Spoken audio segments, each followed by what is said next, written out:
Engine bulb ng KLX 150. Ito po mga boss, meron tayo dito. Standard size.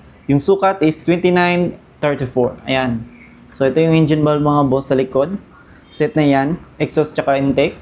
Ito mga boss yung bulb seal. May kasama na siya. Ang kagandahan nitong bulb seal mga boss is double ring.